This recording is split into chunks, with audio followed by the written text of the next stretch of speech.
Ini 100% aman.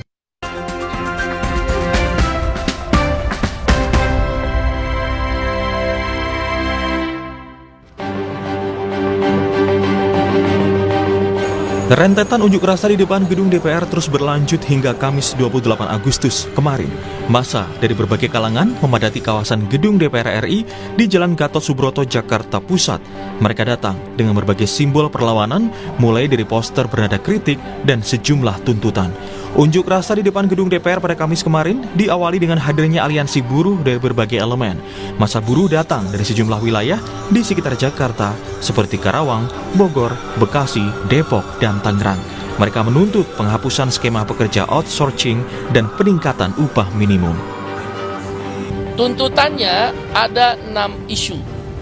Yang pertama, kami beri nama gerakan Hostum, hapus outsourcing, tolak upah murah.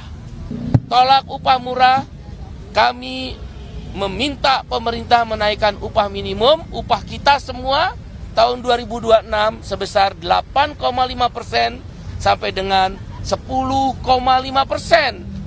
DPR aja naikin tunjangan seenak-enaknya dia.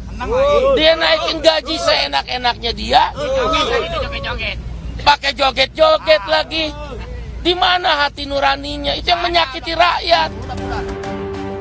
Jalannya unjuk rasa massa buruh pada Kamis siang berjalan kondusif. Setelah penyampaian orasi, massa berangsur membubarkan diri sekitar pukul 12.30 WIB. Selanjutnya massa beratribut mahasiswa datang ke gedung DPR RI setelah massa buruh membubarkan diri. Mereka datang untuk mengungkapkan kekecewaan atas isu gaji dan tunjangan anggota DPR RI. Unjuk rasa yang digelar mahasiswa pada Kamis sore berlangsung ricuh.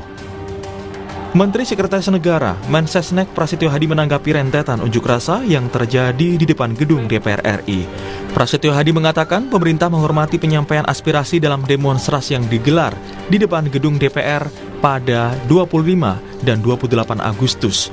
Meski demikian, ia berharap aspirasi disampaikan sesuai tempat dan tidak merusak fasilitas umum. Pertama-tama tentu sekali lagi kami atas nama pemerintah menghormati segala bentuk penyampaian aspirasi. Dalam hal ini kemarin tanggal 25 dan tanggal 28 hari ini menyampaikan aspirasi, tentu kita menghormati, tetapi yang lebih penting bahwa saluran-saluran aspirasi itu bisa disampaikan melalui berbagai cara ya.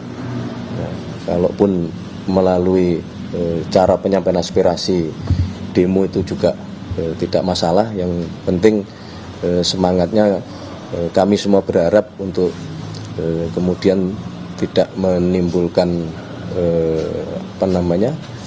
mengganggu fasilitas-fasilitas umum, itu aja. Tidak hanya terjadi di Jakarta, unjuk rasa mahasiswa dan buruh juga terjadi di sejumlah wilayah di Indonesia. Mereka menyampaikan tuntutan yang sama. Sebelumnya ribuan massa menggelar unjuk rasa di depan gedung DPR pada 25 Agustus lalu. Dengan bersuara lantang, mereka menyampaikan kekecewaan terhadap DPR, khususnya soal besarnya tunjangan dan buruknya etika wakil rakyat di tengah kondisi ekonomi masyarakat yang serba sulit. Tim Liputan Kompas TV.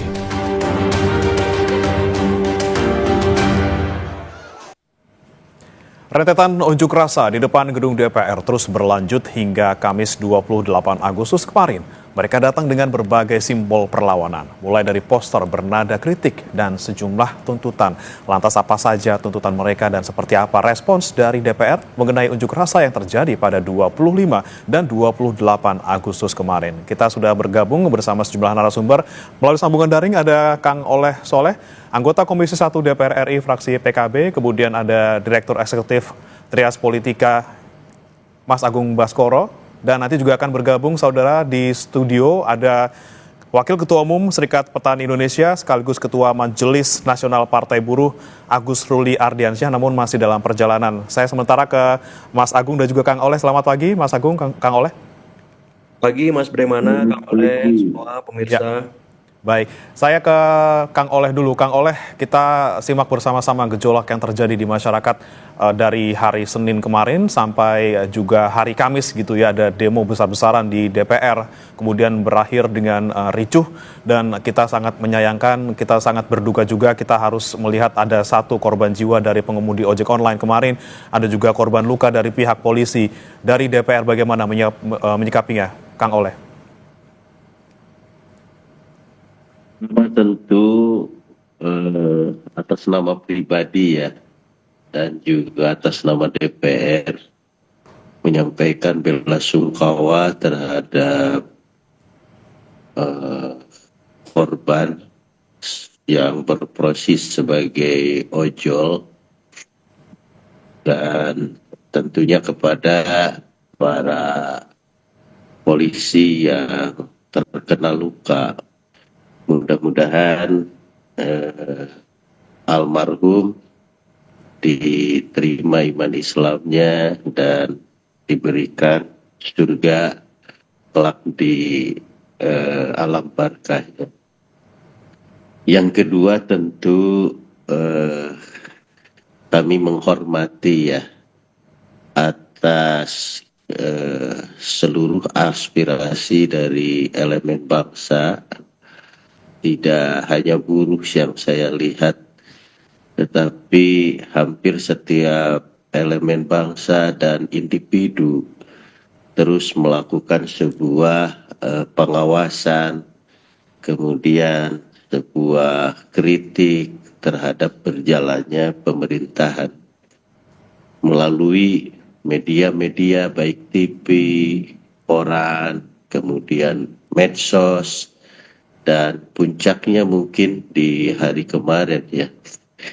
Dan tentu ini sangat dilindungi oleh undang-undang dengan kebebasan pers yang sudah kita sepakati bersama.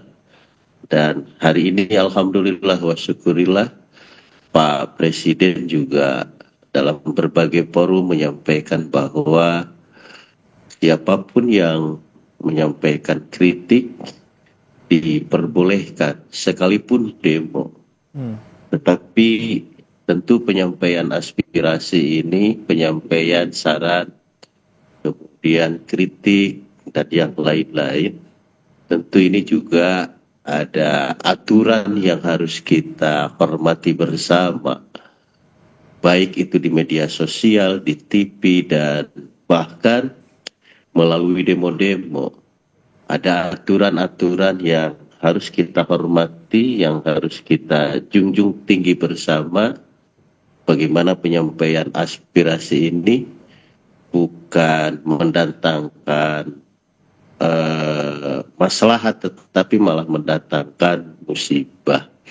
Dan tentunya kami sangat responsif, sangat mendengar apa yang menjadi aspirasi-aspirasi semua elemen bangsa.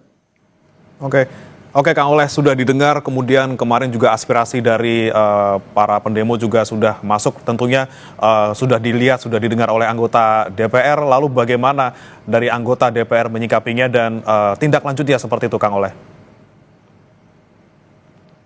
Saya rasa tindak lanjutnya beberapa demo-demo yang dilakukan semacam soal bagaimana tunjangan perumahan di DPR. Pimpinan sudah menyampaikan bahwa tunjangan itu akan ditiadakan ya, seperti itu. Nah, kemudian hal-hal lain soal apa yang dituntutan buruh, dan tentu ini juga sudah direspon oleh Istana.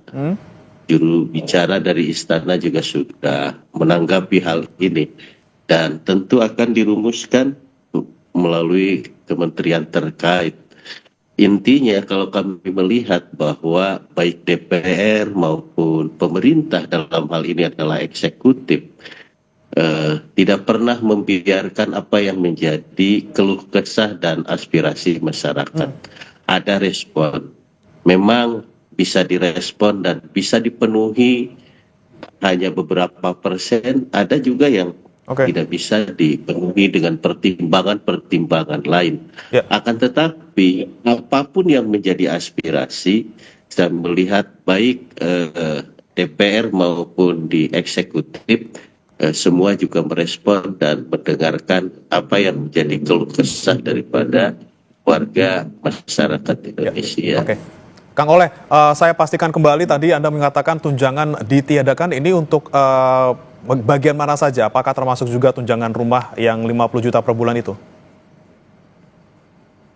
Itu di ranah pimpinan karena saya secara pribadi Komisi 1 tidak ke teknis karena itu teknisnya ada di BORT dan kami hanya merujuk apa yang disampaikan oleh pimpinan bahwa aspirasi warga ini akan didengar dan akan ditindaklanjuti. Oke, untuk detailnya berarti kita masih akan menunggu ya keterangan dari pimpinan DPR terkait dengan tunjangan yang menjadi poin protes dari para massa. Baik, saya akan menuju ke Mas Agung dulu karena kami juga masih menunggu ini kehadiran dari Pak Agus Ruli Ardiansyah. Saya mau ke Mas Agung dulu. Mas Agung, Anda melihat bagaimana kemudian aksi kemarin yang kita sama-sama prihatin melihat ada korban luka maupun korban jiwa. Tidak hanya kemarin, hari Senin juga kemarin kita lihat kericuhan terjadi selama proses unjuk rasa berlangsung. Seperti apa Anda melihatnya, Mas Agung? Ya, pertama saya menyampaikan bela sungkawa yang sedalam-dalamnya ya kepada keluarga korban ojek online yang wafat gugur ketika kemarin dilindas oleh aparat semacam itu, sangat biadab ya. Jadi saya kira ini akar muasalnya karena ada gap, ada kesenjangan ya antara apa aspirasi masyarakat dengan apa yang diperjuangkan oleh wakil-wakil rakyatnya. Gap inilah yang membuat ya akhirnya demo terus berlangsung dari waktu ke waktu. Yang kedua ada krisis legitimasi, Mas Bremana. Suka atau enggak mungkin rakyat turun ke jalan kalau legislatifnya jalan. Ya, tumpah ruah itu kan melelahkan, apalagi mereka ojek online begitu. Pasti mereka nggak kerja, pasti keluarganya berkurang seperti itu. Jadi dua hal itu yang saya kira membuat aksi demo ini akan terus berlanjut. Kalau wakil-wakil rakyatnya tuna atau tuli ya, tidak mendengarkan secara langsung, secara cepat untuk menindaklanjuti. Ini rakyatnya kan lagi kena kontraksi ekonomi yang dalam, gajinya berkurang banyak, bahan-bahan sembako fluktuatif harganya. Kok bisa-bisanya diam-diam dalam tanda petik tunjangan itu diberikan dan sudah berlangsung hampir 1 tahun. Itu kan menyakiti betul hati masyarakat. Sementara penghasilan mereka terus turun gitu. Sementara mereka terus mengalami ya kontraksi ekonomi yang dalam, saya kira. Sederhana ini kalau mau diredam ya, dibuka itu nota anggaran, dibatalkan ya, disesuaikan supaya apa? Supaya legitimasi politik anggota dewan wakil rakyat ini kembali pulih. Karena kalau ini dibiarkan tanpa ada gebrakan, terobosan yang spektakuler untuk mengatasi ini akan terus berlanjut seperti itu. Nah, ini belum kita bicara soal tuntutan teman-teman buruh ya. Alhamdulillah sudah direspon oleh Pak Presiden. Ada Dewan Kesejahteraan Buruh dan PHK semacam itu. Tapi saya kira ini perlu ditindaklanjuti secara konkret segera gitu. Maksud saya situasi sekarang lagi nggak kondusif. Jadi jangan main-main dengan aspirasi masyarakat. Ya sekecil apapun tuntutan mereka jangan disepelekan, jangan tunggu ada korban lagi lah. Seperti itu Mas sebagai Pak. Oke, jangan sepelekan aspirasi dan juga bagaimana suara rakyat di sana. Saya akan menyapa dulu Pak Agus Ruli Ardiansyah yang sementara ini bergabung lewat Zoom nanti sebelum tiba ke studio. Selamat pagi Pak Agus. Selamat pagi. Ya, Pak Agus, kita tahu kemarin memang aksi dilakukan tidak hanya oleh buruh tapi juga oleh kalangan mahasiswa seperti itu dan juga kalangan masyarakat lainnya. Kemudian kemarin kan ada beberapa poin yang disampaikan oleh buruh juga. Tapi menanggapi Pak Agus kemarin aksi yang kemudian hingga menimbulkan korban baik luka maupun jiwa, seperti apa? Ya, tentu saya juga sama ya. Untuk mengucapkan bela sungkawa yang sedalam-dalamnya pada teman-teman yang kemarin melakukan aksi korban luka-luka bahkan sampai ada yang meninggal ya. dan di luar tuntutan yang disampaikan oleh serikat buruh dan partai buruh, itu sebenarnya ya simpel saja kalau mau direspon lah ya, diselesaikan. Tadi sudah disampaikan bahwa ya jangan membuat justru responnya jadi kontroversi ya, apalagi dengan adanya korban ini harus segera direspon, harus ada permintaan maaf dari pimpinan Polri gitu, dan juga Presiden langsung harus segera direspon dengan adanya korban jiwa ini, dan juga harus segera ditindak ya pendekatan-pendekatan dari polisi untuk mengatasi demo-demo ini. Yang kedua, artinya ya harus ditahanlah anggota DPR, jangan memberikan komentar-komentar yang justru membuat kontroversi. Jangan dibilang membubarkan DPR itu orang yang paling tolol sedunia gitu kan. Terus juga yang terakhir, pemberian bintang Mahaputra yang juga makin menyakiti hati rakyat, itu juga harus dievaluasi. Jangan juga satu sisi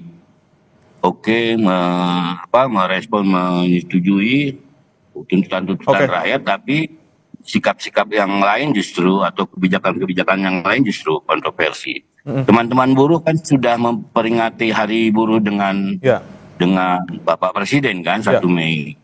Nah, ini belum ada secara konkret tindak lanjutnya. Dewan Kesejahteraan Buruh, menghapus outsourcing, itu kan sudah disetujui.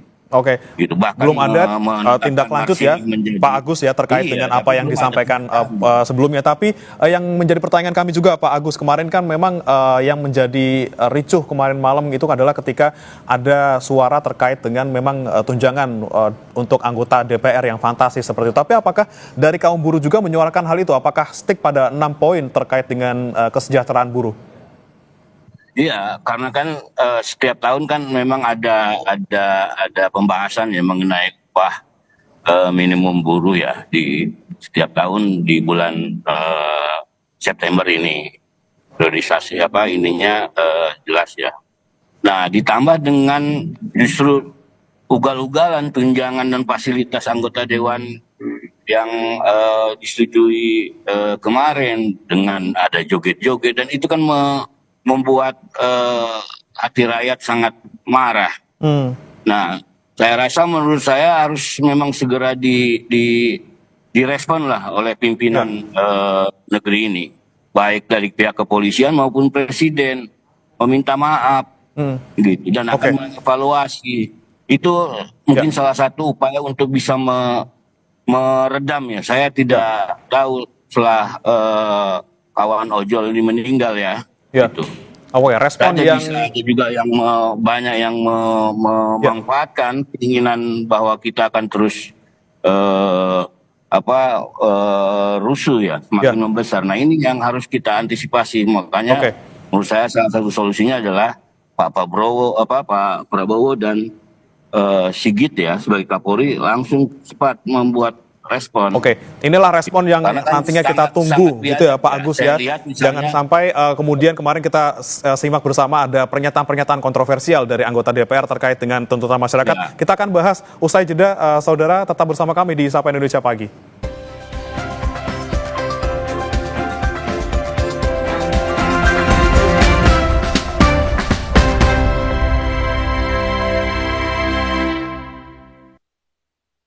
Aku coba Le Mineral, seger banget, nggak bikin enak sama sekali. Benar, karena Le Mineral dari pegunungan terpilih. Setiap tetesnya melewati lapisan batuan alami, membuat airnya lebih sehat, lebih segar. Kayak ada manis-manisnya. Le Mineral. Aku sering melihat galon cuci ulang disimpan di tempat yang kotor. Jujur takut, bersih nggak ya untuk anak dan keluargaku? Kami mengerti kekhawatiran ibu. Untuk itu, Le Mineral menggunakan galon yang selalu baru agar terjamin kebersihannya. Le Mineral. Untuk masa depan cemerlang generasi harapan bangsa yang sehat, cerdas, dan berkualitas, diperlukan kecukupan gizi yang baik. Dan melalui program makan bergizi gratis, Kadin sebagai mitra strategis pemerintah melalui Satgas MBG Kadin membangun 6 SPPG di Bekasi, Depok, Bandung, Cirebon, Tegal, dan Semarang. Diresmikan di bulan Agustus dalam rangka merayakan kemerdekaan RI oleh Kepala BGN dan disaksikan langsung oleh Ketua Umum Kadin.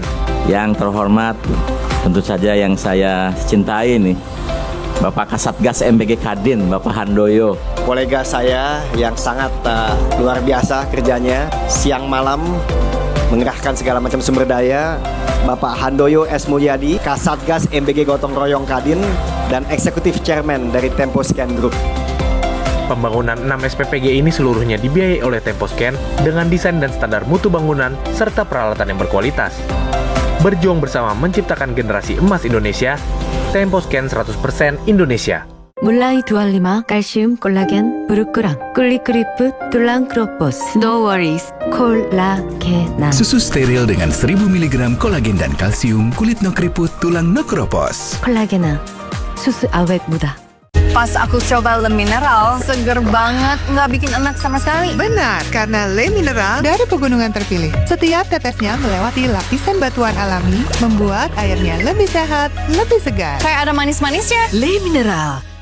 Aku sering melihat galon cuci ulang disimpan di tempat yang kotor. Jujur takut, bersih nggak ya untuk anak dan keluargaku? Kami mengerti kekhawatiran ibu. Untuk itu, Le Mineral menggunakan galon yang selalu baru agar terjamin kebersihannya. Le Mineral. Nyut, ternyata aku punya masalah gigi sensitif. Cobain pakai Sensodyne. Formulanya bikin gigi aku terlindungi seharian. Dan nafas juga terasa segar. After seminggu, dan ternyata hasilnya, wow! Aku Viva melewati 7 tahap nano purifikasi, menjaga sejuknya kemurnian dari mineral baik dalam setiap tetesnya. Begitu sejuk di tiap teguk. Aku Viva murni alami dari Wings Food. Pusing kejar setoran, yang penting kerja halal. Fresh Care dong halal. Capek kena PHP, pilih yang pasti-pasti aja. Fresh Care, pasti aromanya, pasti fresh hangatnya. Fresh Care, hangatnya selalu bikin fresh. Bertahun-tahun, Hotin Cream telah jadi teman harian. Bantu redakan pegal akibat kerjaan dan saat jalan-jalan, serta nyeri otot olahragawan. Balur Hotin, panasnya mijit, hotnya in sampai ke dalam. Gak lengket, tanpa bekas. Hotin Cream.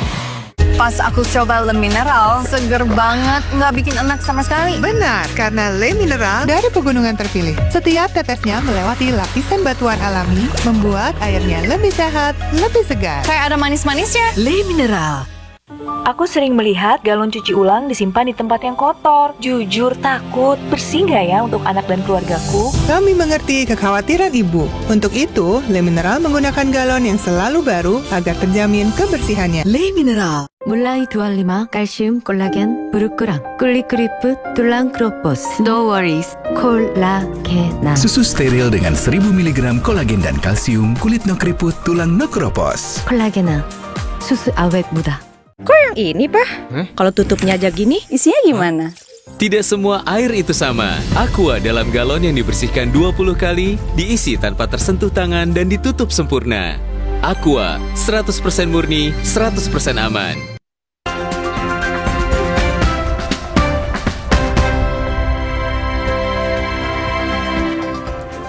Kembali di Sapa Indonesia Pagi, saudara, kita masih membahas terkait dengan maraknya aksi yang kemarin terjadi di hari Senin dan juga hari Kamis. Masih bergabung bersama kami 3 narasumber. Saya mau ke Kang Oleh lagi. Kang Oleh, ini yang kemudian menjadi sorotan juga adalah bagaimana kemudian bentuk respons dari anggota Dewan gitu ya. Kita kemarin sempat dibuat agak geram gitu loh, Kang Oleh, ketika dijawab oleh anggota DPR ketika soal tunjangan rumah, hitung-hitungannya salah tuh 3 kali berapa sama dengan berapa. Kemudian kita juga ada sempat mendengar kata-kata kurang pantas dari salah satu anggota DPR yang mengatakan kurang pintar tapi dalam bahasa yang kasar gitu ketika menuntut membubarkan DPR. Kemudian ada yang ngeluh macet ketika dia harus ke DPR tapi pakainya mobil mewah. Ada juga yang joget-joget parodi sound horeg. Seperti apa nih Kang Oleh kemudian dari DPR menyikapi banyak ya respons dari anggota DPR yang sekiranya tidak pantas dikeluarkan ketika kondisi seperti ini? Berikutnya saya secara pribadi ya, tentu kelembagaan DPR menghormati dan mengapresiasi terhadap seluruh respon, kritikan, saran dan pendapat terhadap satu kinerja DPR. Yang kedua termasuk pola komunikasi daripada anggota DPR dan tentu hak keuangan daripada DPR. Nah, ini semua juga menjadi sebuah catatan bagi kami dan semua anggota DPR sangat memperhatikan dan semua juga sudah mengetahui bagaimana rakyat ini marah, rakyat ini tidak nyaman. Nah, namun demikian tentu ini akan menjadi evaluasi bagi DPR dan pimpinan juga sudah merespon dan insya Allah Ta'ala ke depan akan ada sebuah perbaikan dan tentunya kami akan bersama-sama masyarakat untuk bagaimana agar apa yang menjadi aspirasi warga ini betul-betul bisa diselesaikan dan bahkan dikabulkan. Persoalan-persoalan yang menjadi sebuah kegaduhan ya insya Allah akan menjadi sebuah evaluasi komprehensif dan mudah-mudahan ke depan tidak bisa terulang kembali. Oke, baik, menjadi evaluasi dari DPR. Kemudian saya ke Mas Agung. Mas Agung, Anda melihat bagaimana kemudian komunikasi yang dilakukan oleh beberapa anggota DPR yang kemudian membuat masyarakat cukup tersulut gitu ya emosinya dengan respon-respon yang tidak sepantasnya kemarin sebelum terjadi demo. Anda melihatnya seperti apa harusnya komunikasi politik yang dilakukan oleh DPR kepada masyarakat dan bagaimana seharusnya mereka merespon apa saja menjadi tuntutan masyarakat saat ini?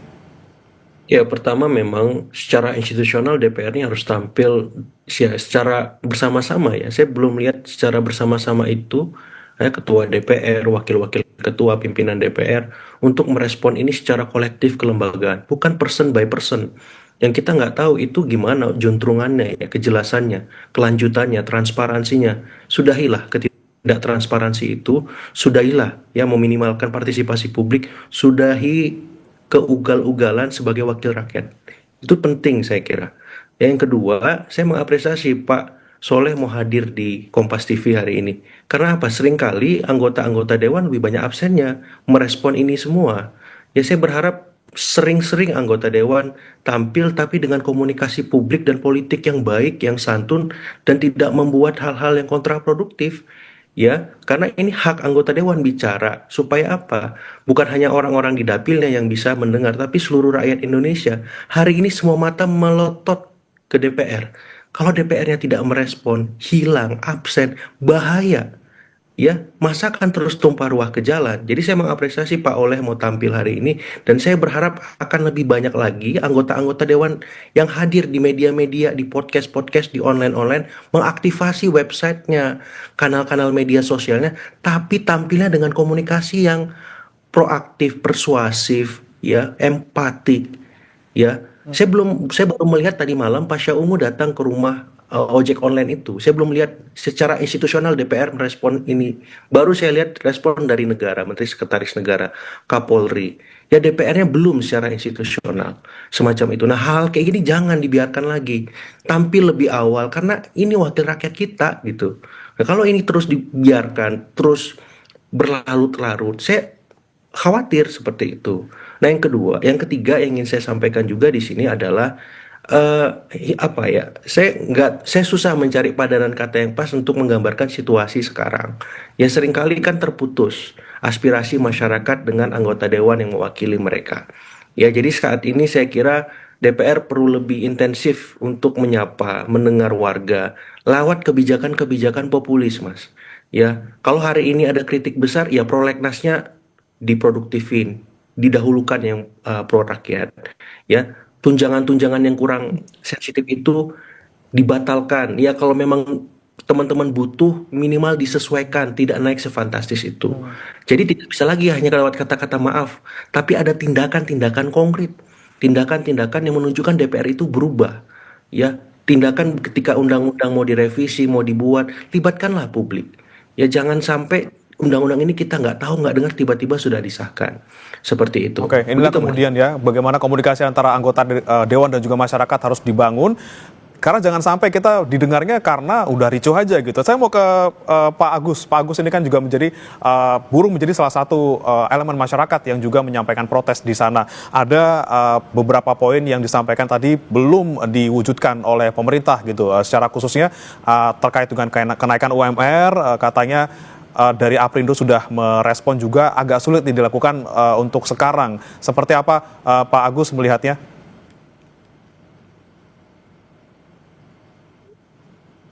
Pak Agus? Masih di mute Pak Agus suaranya? Oke. Ya. Sekarang ya. Yes, silakan. Pak Agus sudah, Pak. Ya.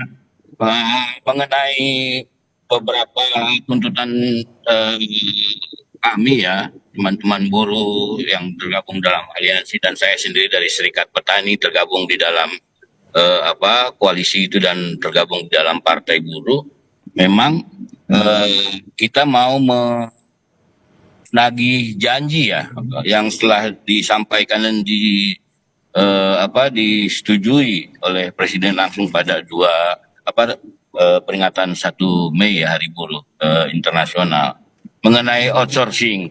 Nah, ini kan juga harus segera dikonkretkan, menghapuskan outsourcing.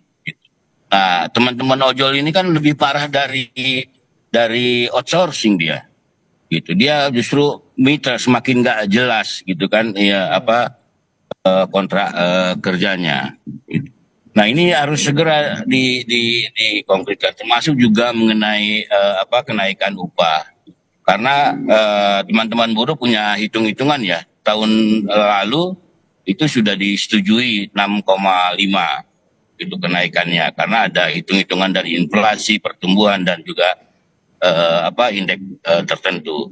Nah, sekarang tuntutan teman-teman buruh 8,5 sampai 10 karena juga ya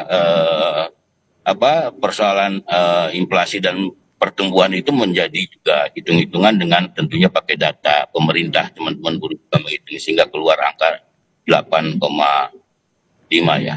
Okay. Ya kalau sulit justru karena memang ya kondisinya sedang sulit dan harus dibongkar sama-sama. Masa anggota Dewan dengan gampang cepat sambil joget-joget bisa gitu disetujui. Teman-teman buruh yang lain, miskin kota, ojol, itu harus segera direspon, harus segera dikonkretkan kebijakannya. Ini yang kemudian menjadi ironi Pak Agus, yang dimana DPR dengan penghasilan yang luar biasa pajaknya dibayarin, kemudian tunjangan rumah dikasih gitu ya, untuk menaikkan UMR masyarakat yang masih di angka yang sangat jauh gitu. Kalau kata kemarin salah satu diaspora, bahkan kesenjangan sampai 34 kali lipat antara gaji masyarakat dengan anggota DPR. Ini tentunya menjadi concern juga Pak Kang Oleh, maksud saya Kang Oleh, saya mau ke Anda nih. Ada kesenjangan yang luar biasa antara masyarakat dan juga anggota Dewan terkait dengan penghasilan, kemudian terkait dengan kondisi ekonomi mereka. Kemudian bagaimana kemudian DPR meresponnya lagi? Sekali lagi Kang Oleh, kami ingin memastikan bagaimana kemudian ke depannya DPR bisa menekan protes yang berlangsung di masyarakat, apalagi terkait dengan kesenjangan penghasilan yang sedang terjadi saat ini, terutama tunjangan perumahan sampai 50 juta rupiah.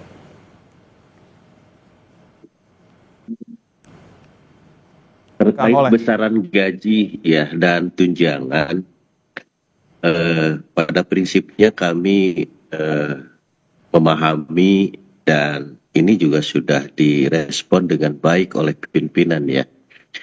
Namun demikian, publik juga harus melihat secara keseluruhan ya, bahwasanya DPR ini bukan hanya DPR sesungguhnya. Kalau misalkan diklasifikasikan DPR dengan eselon 4 atau sejajar dengan menteri misalkan, atau misalkan di bawahnya ada sekda, ada ini. Nah ini juga sesungguhnya karena saya dulu dari DPRD kabupaten, kemudian provinsi, sekarang DPR RI. Nah ini hanya sebagai autokritik saja dari pribadi ya, dari pribadi.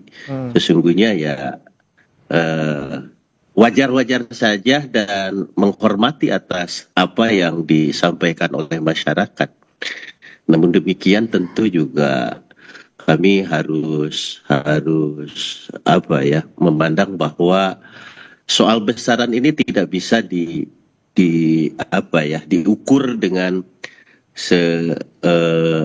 satu pihak, tetapi memang harus dilihat daripada apa yang menjadi tugas dan pokok daripada masing-masing daripada pemerintahan itu sendiri, legislatif, yudikatif, eksekutif kan itu.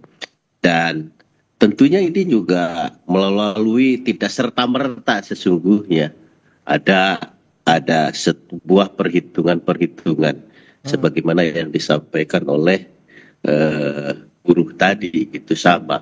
Namun demikian kami menghormati dan mengapresiasi, dan ini juga menjadi keprihatinan kami dan tentunya kami secara pribadi.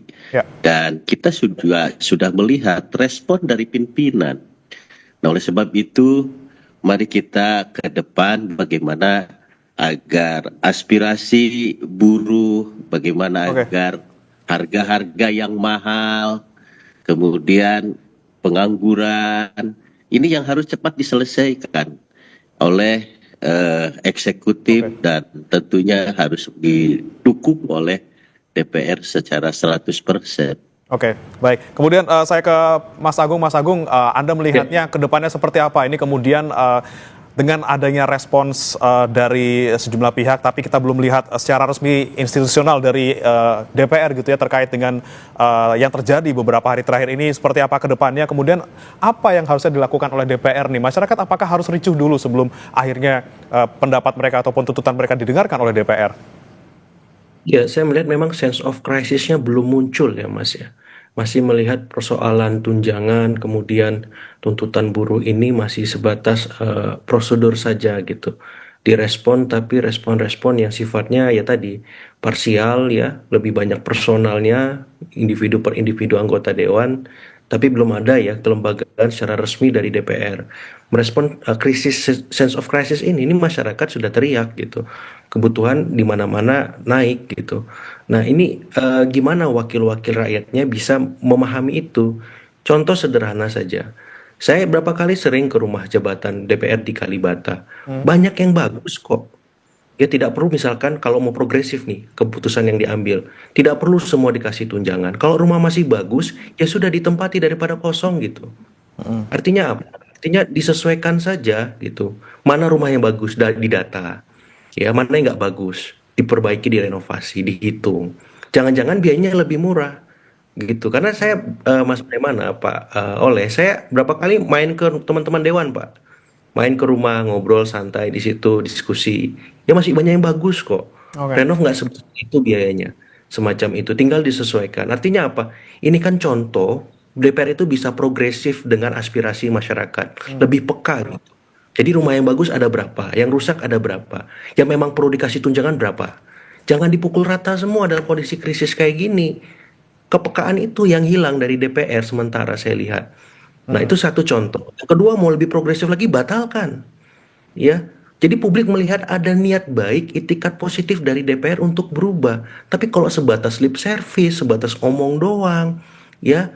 Dan kebijakannya tidak transparan, gimana publik bisa percaya? Gimana legitimasi politik itu bisa baik lagi? Saya nggak rela juga DPR itu citranya minor terus. Tapi ayo dong anggota DPR berubah dan berbenah gitu. Jangan seperti ini gitu. Supaya apa? Masyarakat juga mendukung. Saya pribadi akan mendukung habis-habisan kalau DPR-nya benar-benar mau berubah. Tapi kalau kayak gini posisinya, saya orang pertama juga yang akan terus mengingatkan, mengkritik DPR habis-habisan. Karena saya nggak rela DPR itu jadi bahan olok-olokan, bulian. Saya nggak rela gitu. Tapi kalau DPR kayak gini memang proses kok mendapatkan itu karena nggak mau berubah sesungguhnya seutuhnya seperti itu. Oke, DPR harus rubah, jangan sampai menjadi olok-olokan dalam tanda kutip oleh masyarakat. Kemudian terakhir ini saya mau ke Pak Agus lagi. Pak Agus, kemudian jika memang beberapa poin yang disampaikan oleh buruh ini belum dipenuhi oleh pemerintah, apakah nanti ada rencana akan membuat aksi susulan seperti itu? Pak Agus. Pak Agus? Ya, silakan Pak Agus. Ya. Ya, jadi apa tadi? Maaf pertanyaannya. Kalau misalnya belum ada respon ataupun belum memuaskan apa yang menjadi tuntutan dari buruh, apakah akan ada aksi susulan? Ya, kalau mengenai tuntutan teman-teman buruh, saya rasa mudah-mudahan Pak Prabowo merespon dan mengajak bicara, menghitung persoalan upah, terutama upah ya. Dan tahun kemarin sudah dilakukan ya. Dengan naik menjadi 6,5 gitu. Dan mudah-mudahan artinya ini juga direspon ya dengan mengajak bicara teman-teman buruh mengenai upah. Kalau misalnya ini ya kita akan turun lagi. Mendesak, menghitung benar bagaimana supaya buruh ini layak dan kesejahteraan kehidupan kebutuhan hidup layaknya dihitung benar ya. Berdasarkan hitungan yang benar apa yang ada ya dari data pemerintah baik inflasi, pertumbuhan ekonomi maupun juga. Dan kita akan turun kembali gitu dan di beberapa daerah juga sudah kita instruksikan untuk tetap terus mendorong karena di bulan September ini harus segera diputuskan ya. Inilah yang menjadi kemudian perhatian kita bersama. State of Crisis dari DPR juga harus bisa melihat bagaimana kondisi masyarakat saat ini, banyak sekali gejolak yang terjadi, bagaimana kemudian bisa membangun komunikasi publik dan juga politik yang baik tentunya ke masyarakat untuk meredam gejolak ini tentunya, dan kedepannya juga bisa membuat kebijakan yang juga tidak membuat sakit hati dalam tanda kutip masyarakat Indonesia. Terima kasih Pak Agus Ruli Ardiansyah, Wakil Ketua Umum Serikat Petani Indonesia, kemudian Mas Agung Baskoro, Direktur Eksekutif Trias Politika, kemudian Kang Oleh Soleh, anggota Komisi 1 DPR RI telah bergabung bersama kami di Sapa Indonesia Pagi. Selamat pagi. Pagi semua. Assalamualaikum. Saudara, jangan beranjak, kami akan kembali dengan informasi lainnya. Sejak ditetapkan sebagai tersangka korupsi tata kelola minyak mentah dan produksi kilang PT Pertamina dan juga tindak pidana pencucian uang, keberadaan pengusaha Riza Khalid bak hilang ditelan bumi. Kejagung telah memasukkannya ke dalam daftar pencarian orang alias DPO. Lalu kenapa Riza Khalid belum juga ditemukan? Kami akan hadirkan pembahasannya usai jeda berikut.